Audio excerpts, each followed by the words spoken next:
Spain তার বুটের কারিশমা দেখে কুর্নিশ করেছে বহু আগে। ক্লাব ফুটবলের পর বিশ্ব ফুটবলও মেনে নিয়েছে তার আধিপত্য। সর্বকালের সেরা তর্কটা থেমে গেছে অন্তত বছর 3 আগে। ফুটবল বিশ্বের সমস্ত অর্জন গড়িয়েছে তার বুটের তলায়। এবার উত্তর আমেরিকাতেও উড়ল মেসি বন্দনার পতাকা। মেজর লিগ সকার ইতিহাসে প্রথম ক্লাব অধিনায়ক হিসেবে হাতে তুলে নিলেন টানা 2 বছর মোস্ট ভ্যালুয়েবল ফুটবলারের খেতাব। কার্লোস ভালদেরামা, কার্লোস রুইজ, রবি কিন, ডেভিড ভিয়া, কার্লোস ভেলা নামগুলো যদি শুনে থাকেন তাহলে আপনার ফুটবলের স্মৃতি আরও একটু তাজা করে দিচ্ছি একটা ইনফরমেশনে।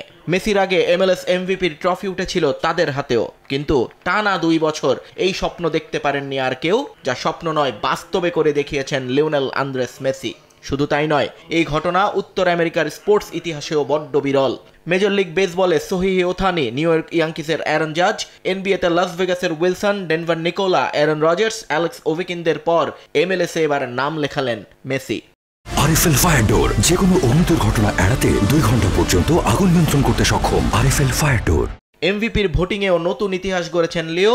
সাংবাদিকদের 83% ভোট পেয়েছেন এলএম10, প্লেয়ারদের 56% মনে করেছেন এই পুরস্কারের যোগ্য মেসি, আর ক্লাবগুলোর কোচদের ভোট পড়েছে 73% মেসির পক্ষে। সব মিলিয়ে 70.43% ভোট পেয়ে দ্বিতীয়বারের মতো এমভিপি হয়েছেন আর্জেন্টাইন ফুটবল জাদুকর। আর তার পরের স্থানে থাকা ফুটবলার পেয়েছেন মাত্র 11% ভোট। আমি এ অর্জনে সবাইকে ধন্যবাদ জানাচ্ছি। যে কোনো ব্যক্তিগত পুরস্কার পেতেই ভালো লাগে, কিন্তু আমি চাই এই আনন্দ আমার সতীর্থ এবং ম্যানেজমেন্টের সঙ্গে ভাগ করে নিতে।